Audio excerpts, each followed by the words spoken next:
سلافو قالك بخير هذا انت ما شكرنا دمك دي كورت كونكشن جدنجي امريكا لواشنطن دقلوا از داخلي شمو لا مني شو حيدر كريم ام كاتن خوش ناكوشي لنيو بارتا سياسي كان هرمي كردستاني عراق بردواما بلا مرا اسماني كان تركيا بو سرپککا زیانی چی زوری با گوندکان گیاندو لبر نبونی کارو موچو باری خراپی ژیان لە هەرێمی کوردستانی عێراق گەنجان ڕوو لە تاراوگە دەکەن ئەمانە هەندێک لە بابەتەکانی ئەم بەرنامەیە کورت کۆنێکشن بوون بەڵام لە پێشدا لەگەڵ ڕووداوی تر سرك وزير تركيا احمد داوتوغلو حدث نشان كرين جبو بكينانا حكمتها دميكو دي آمده كاريان بك جبو هل بجاترين بش وقت لي يكي مهايانزدا سروكي تركيا رجب طيب اردوغان بفرمي داخوازدا هل بجاترين بش وقت كر بشتي هول النسر كتي جبو بكينانا حكمتك هافال بند داوتوغلو بتني بيش روش معنا جبو بكينانا حكمتي كو بارتين ركابر جي دي تيدا جبهجرن بارتين ركابر اردوغان خطابار دكن كو هالبجاتني انه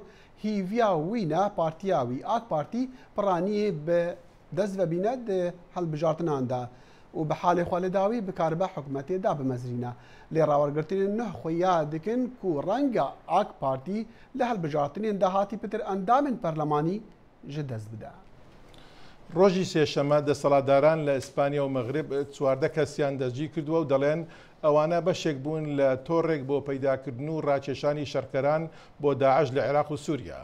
خۆرخەی فێرناندەز دیاز وەزیری ناوخۆی ئیسپانیا بە پەیامنێرانی وت دەستگیرکردنەکان لە نێزیک مەدرید و 5 شاری مەغرب ئەنجام دراون. وتیشی ئەو تۆڕە خەڵک ڕادەچێشێت و جیهادیەکان ڕەوانەی سووریا و عێراق دەکات بۆ ئەو ناوچانەی لەژێر کۆنتترۆلی داعشدان. ئیسپانیا لەم ساڵانەی دواییە بە دەیان ملیتانی گومان لێکراوی گرتووە و لەشکری وڵاتەکەش لە پەلامەرە ئاسمانیەکانی هەوپەیمانان لە دژی داعش بەشداری کردووە. ولی هنگاریا پۆلیس ڕادگەهێنن و ڕیکۆردا دەربازبوونا پەنابەران ji بۆ ناووڵاتی وان تۆمار بوویە و ئاژانسا پەنابەران یان نەتەوێنێگرتی دەبێژە بە هەزاران پەنابەرین دی دووان ڕەتین لە 2015 هەنگاریا 100,000 پەنابەر تۆمارکردن کار بەدەست دەبێژن ڕۆژا دووشەمبێ بتنێ 2100 کەس دەربازی ئەردێ هەنگاریا بوون. پەیداری حکومەتی هوشداریدا ژێ ڕەوشەک نەڕەحەت لێ بەدەبست و باژارندی یەن ئۆرپی ئەگەر سنوور و ڕێنمایی نەهێنەدانان ji بۆ پێلا پەنابەران وی گۆژی پەنابەر ناوەندین میترۆیان و جهێن گشتی ji خوارە dikin مال و حەوانگە هەنگاریا لە زێ لە دانانە پەرجانین سنوور dikin ji بۆ ڕێگرتنê لە دەربازبوونا بیانیان ku ji سوربیا بەرەفێکێتیا ئۆرپی پەنابەر dibin پڕانیاوان ji سووریا عێراق و ئەفغانستانینە.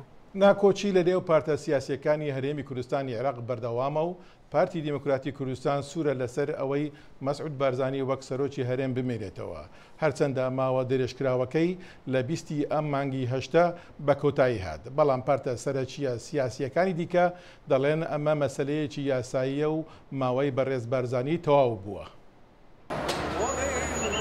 جوداهی لەسەر سیستەمی بڕێوەبرنی بە تایبەت سەرۆکاتیە هەرێما کوردستانە عێراقی بەحث و بازاری جادا کوردیە و ئەگەری گرژیا نێڤبەرە لایەنین سیاسیە.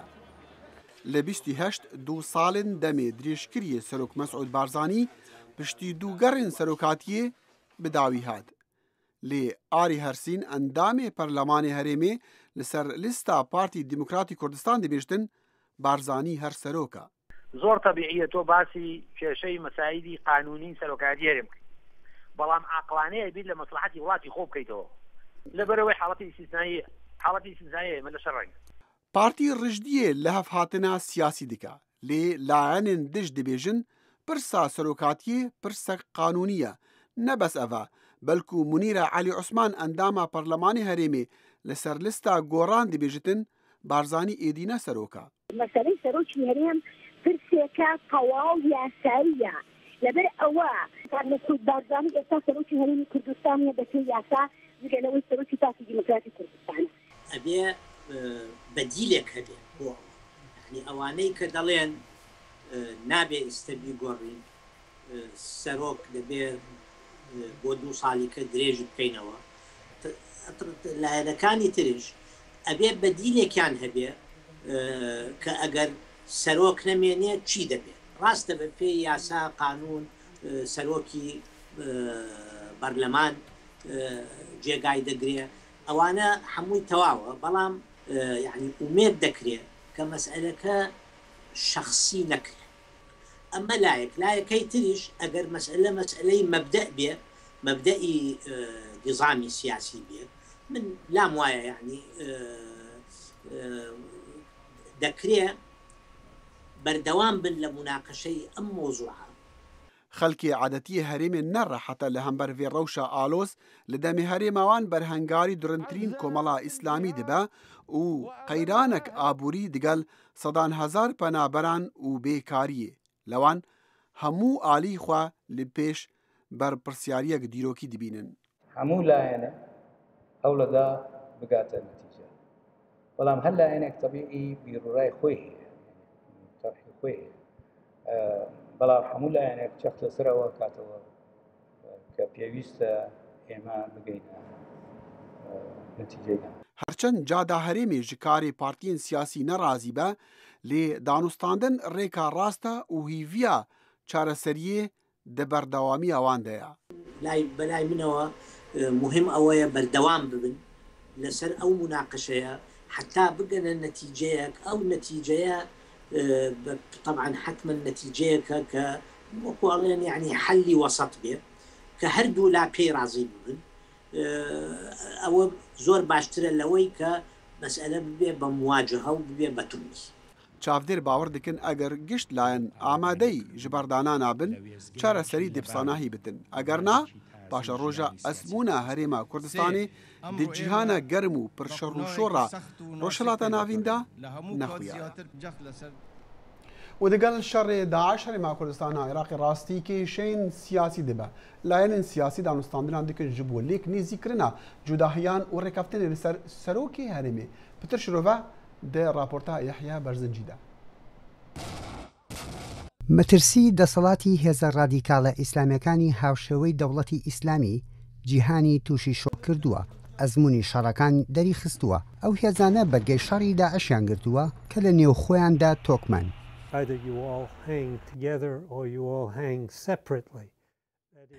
یان ئەوتا بە یەکەوە ڕێگا دەگرینە بەر یاخودجا دەبینەوە گرنگە بە یەکەوە شەڕی داعش بکەین ئەگەر وانەکەین ئەوە دووچاری مەترسی دەبینەوە چونکە داعش دەتوانێت دەست بەسەر هەندێ بەشی کوردستاندا بگرێت ئەوە ژوا دەکات بەرگریکردن لە کەرکووک و هەولێر کارێکی قورس بێت پێکەوە بوون زۆر گرنگە ئەمریکا لیکاری دکە دەبێژە برا ئاشیتی هەبە هەندێک کوردستانێدا برانی فەقت نەبە برا یەکبوون هەبە برا دژی داعش شەڕێکی خورد هەبە کورد وەختا ئەمبێژن بە هەفتوو نەگرن هەندور دەروای نکارن شەڕێکی خۆش دژی دژمنە بدن منفعەتە ئەمریکای تێدا هەیە و هەندورێ کوردستانێدا ئاشیتی هەبە یەکیتی هەبە نیزام هەبە ئێستا وڵاتە زیرهێزەکانی دنیاش یان لە ئاسمانەوە بۆردومانی چەکدارەکانی دەوڵەتی ئیسلامی دەکەن یان زەخیرەی شەڕی ڕوبەڕووبوونەوەیان مسۆگەر کردووە لەسەر زەوی ڕوبەڕووبوونەوە دنیا چاوی لە دەستی هەواڵەکانی پێشمەرگە و شەڕوانان و گەریلان لەو باوەڕەدام هەوڵەکانی کورد لە شەڕی داعش لە هەردوو لا عێراق و سووریا لە ڕادەبەدەر گرنگە بۆ ویلایەتە یەکگرتوەکانی ئەمریکا و ئەوروپاش بەڵام هەڵەیە بەو ئەنجامە بگەن لەبەر ئەوەی کورد شەڕی داعش دەکات و ئەمریکا و ئەوروپاش پشتگیری دەکەن و لێک بدرێتەوە ئەو وڵاتانە پشتگیری ڕاگەیاندنی دەوڵەتی کوردی یان هەشتێکی تر بکەن ماوەیەکە لە باشووری کوردستان پۆستی سەرۆکایەتی هەرێم یەکێکە لە ناکۆچیەکانی لایەنە سیاسیەکان هێشتا گەرمەی کۆبوونەوەکانە وەک زۆرێک لە ئەندامانی دانوستانکار بۆ میدیاکان دەریان خستووە بوونی دیبلۆماتە ئەمریکیەکان لە کۆبوونەوەی پارتە کوردیەکان نەبووایە ئەوە ڕەنگە دۆخی ئێستای کوردستان شڵەژانی زیاتری بەخۆ بدایە 2015دا مرد نەکەنە vêja ئەمریکا دژمنەی کوردایە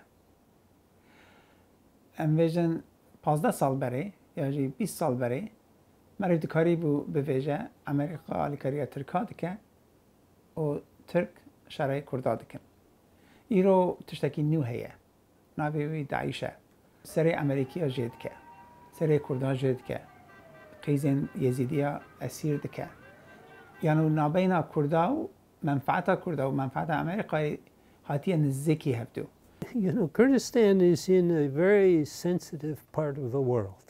کوردستان لە بەشێکی زۆر هەستیاری جیهاندایە و لەو باوەڕەدام دراوسەکانی ئەمریکا و هەندێک لە وڵاتانی ئەوروپاش پەرۆشن کە بزانن چی لە کوردستاندا دەگوزارێت. ئەمەش ئاماژەیەکە بۆ گرنگی کوردستان. هەرێمی کوردستان پارچەکانی تریش لە بەردەم چاوەتیژەکانی سیاسەتی دنیان ئیتر دەکەوێتە سەر کورد. خۆی چی لەباردایە؟ یەحیا بەرزنجی دەنگی ئەمریکا. دەخیل وەگەبیستیەوە داعش ینی کێشەی داعش باڵی بەسەر هەموو لایەکدا گرتووانی هەرێمی کوردستانی عێراقیش ینی کاریگەرێکی زۆری لەسەر بووە و بۆتە ئەوەی کە زۆردا باسەکرێت کە ئەو کێشەی کە ئێستا لە کوردستان هەیە هۆکارەکەی دەستپێکردنی شەڕی داعشە و ئەوەش بۆتە کێشەیەکی زۆر بۆ وەزعێکی خراپ ساز. هەلبەت حیدەر وەکو بینی و بیسیژی کێشن ئابووری کێشن سیاسی کێشن ئەولەیی هەر تین و ئالۆز دەبن داعش هەلبەت ئەگەری یەکیە لوێنە لی بێت پرسین هەرمی هەر هەنە و هەر زەحفن یەکشوان پرسان وان کێشان بنە ئەگەری هەندێک و خەڵک ڕوو دەرەوەی وڵات بکات. ئەمە یەکێک لەم راپۆرتانە ئێستا دەیبینی ڕەوشی ئێستای کە هەرێمی کوردستانی عێراقی گرتوتەوە و نەبوونی کار و موچە و باری خراپی ژیانی خەڵکی هەرێمەکە بۆ تەمایی ئەوەی گەنجانی وڵاتەکە وڵاتی خۆیان جێ بهێڵن و ڕێی هات و نەهات بگرنە بەر بۆ دابینکردنی ژیانێکی ئاسوودە لە تارەوگا. ژیار عومەر محەممەد ئەم راپۆرتەی لەسەری ئامادە کردووە.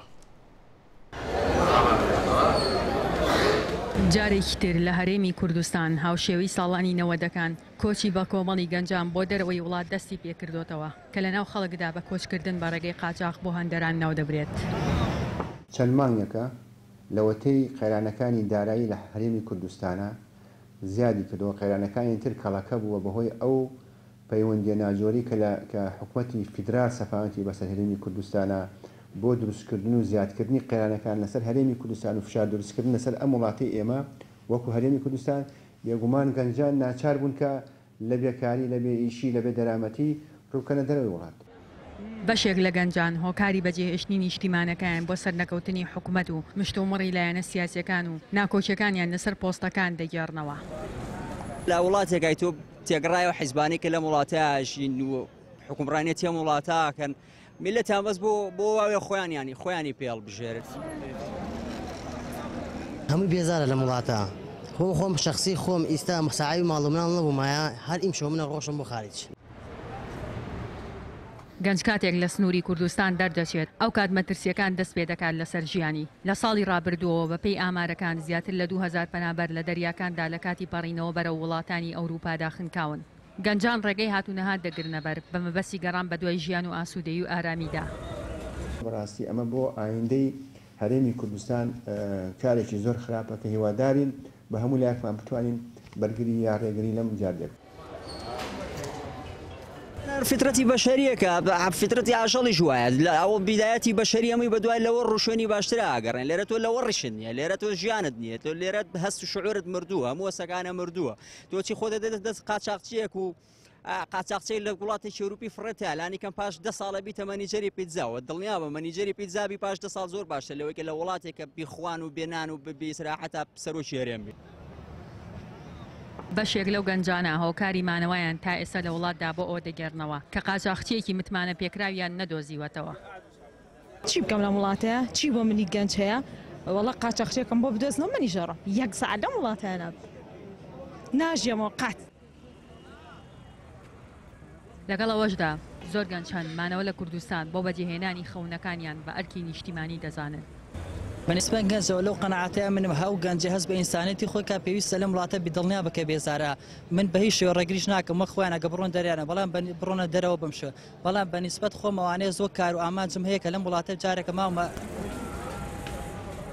حکوومەت و دەسەڵاتداران ئاگاداری کۆچی گەنجانن بۆ دەرەوەی وڵات، بەڵام تا ئێستا نە حکوومەتی هەرێمی کوردستان و نە پەرلەمانی کوردستان چارەسەریان بۆ ئەو پرسە ڕانەگەیاندووە.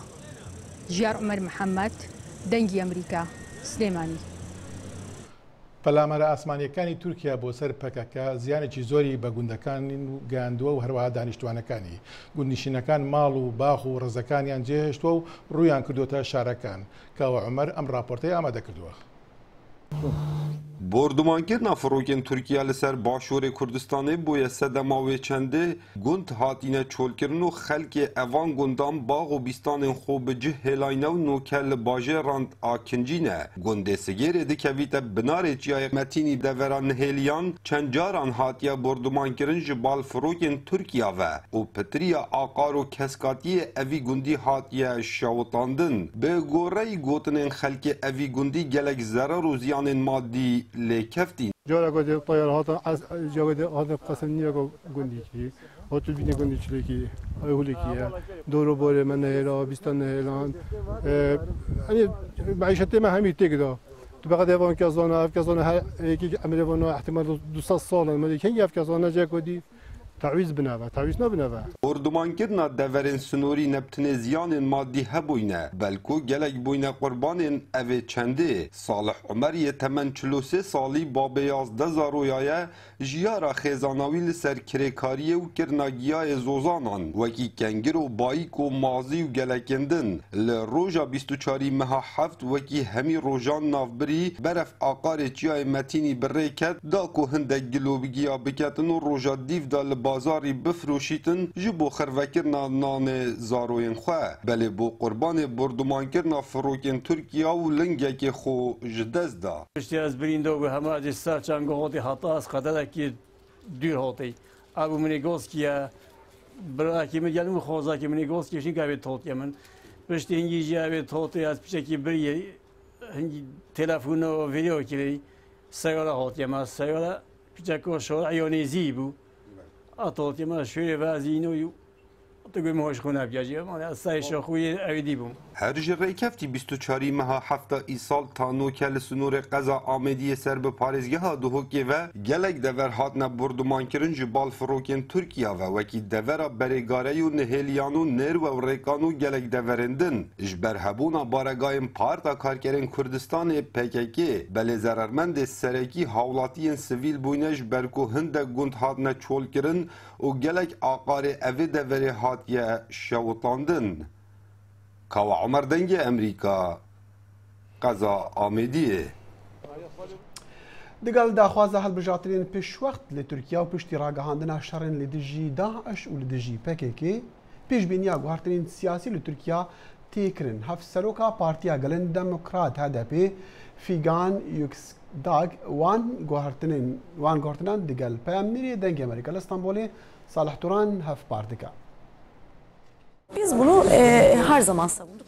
AKP و اردوغان اجبو طولا انجامت هلبشارتين بستينن شر دست بكرن جهن كو شر لهاتيا گركرن شي دورن كو HDP همو پارلمانتارتو بدست خستنه هفسروکا HDP دبیجه AKP و اردوغان جبو طولا انجام هلبشارتين بستينن شر دانه دست بكرن جهن كو شر لهاتيا گركرن شي دورن كو HDP همو پارلمانتارن و بدست خستنه Tayyip Erdoğan savaş پشتی کل هفته حزیرانه AKP دست حالاتداری و اردوغانشی سروکاتی بدست نخست شرشی دجوار بو و هاته گرکرن.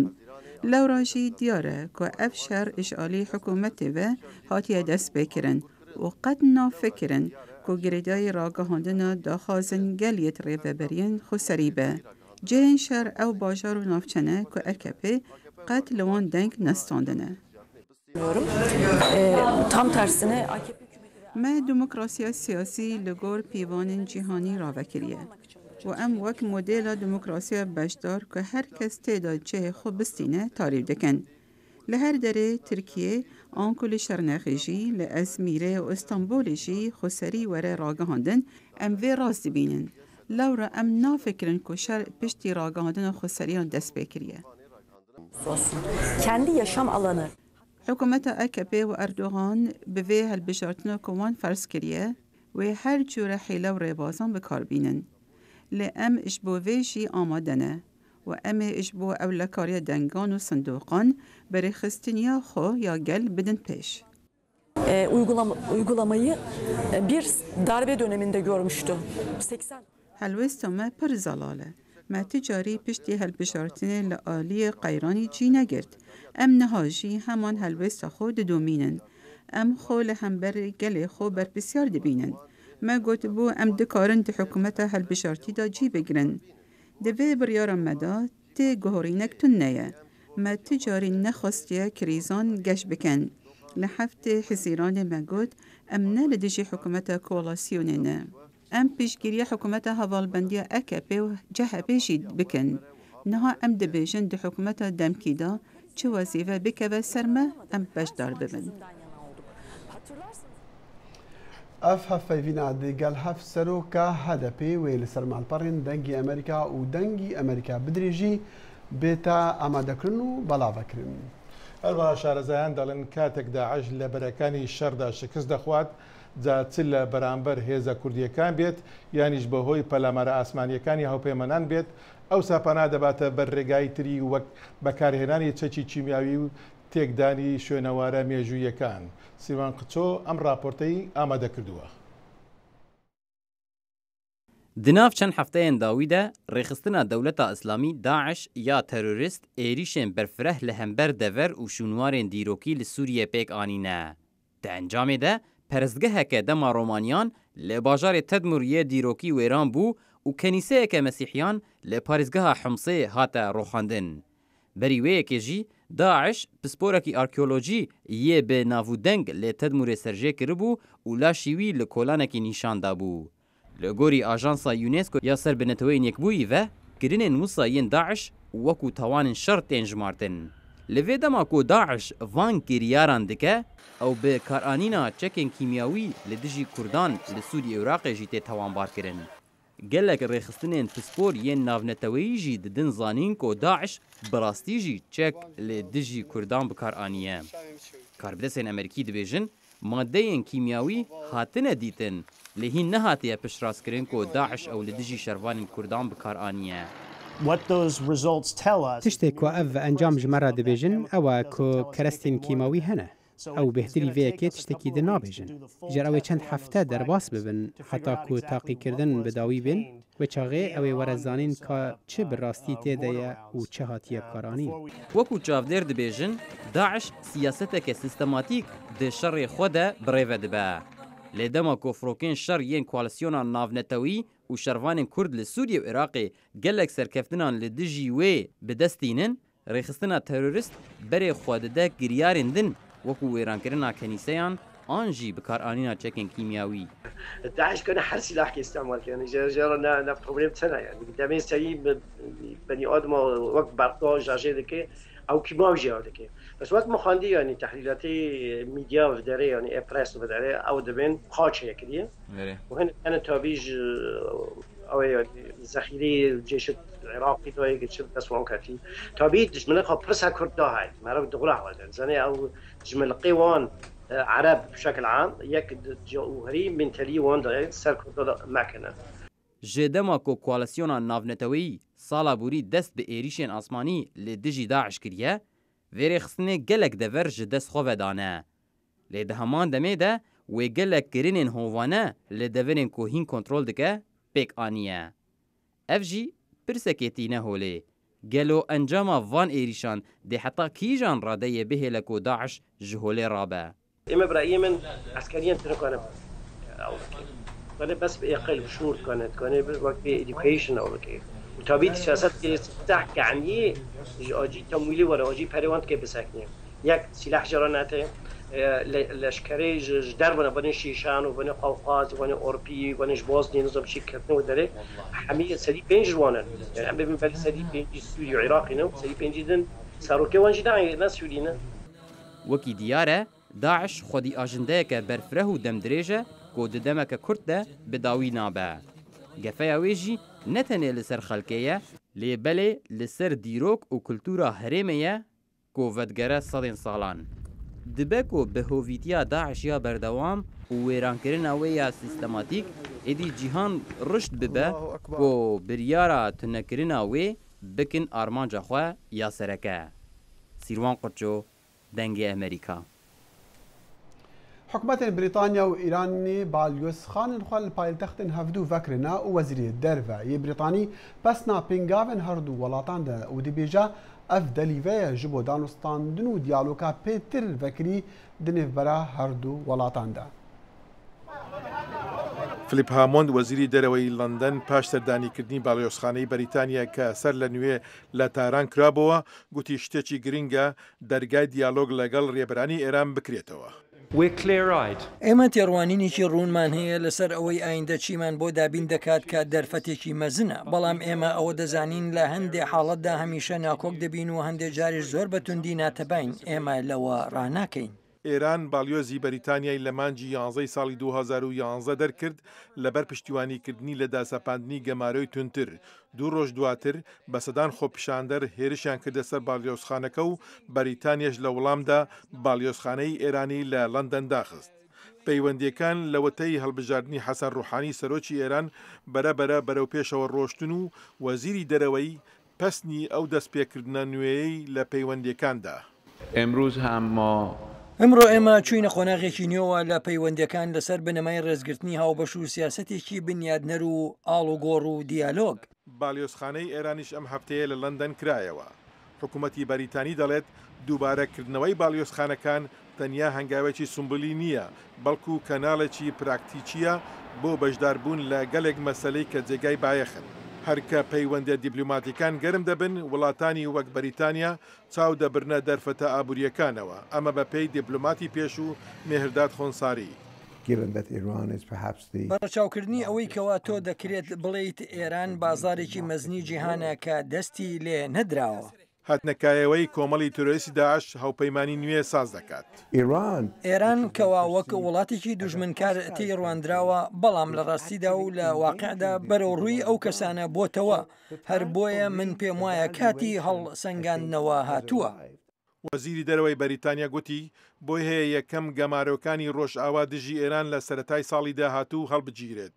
مێهرداد خونساری دەڵێت ئێرانیەکان بە پەرۆشەوەن بۆ خستنەگەری سەرمایە و دەرفەتەکان. سەرتۆپی بایەخی ئەو خەڵکانە لەم کاتەدا لە ڕاستیدا بیرکردنەوە نییە سەبارەت بە دیموکراسی، بەڵکو لەم کاتەدا پەیداکردنی کار و دابینکردنی بژێوی ژیان و موچەی خانە نشینە. ڕۆژی دووشەمە وەزیری دەرەوەی ئێران گوتی هێشتا زۆر زووە بۆ تاوتوێکردنی کردنەوەی باڵیۆزخانەی ئەمریکا لە تاران، بەڵام واشنگتن ئاماژەی بە ئامادەیی خۆی نەداوە بۆ جێڕانەوەی تەواوی پەیوەندیە دیبلوماتیەکان.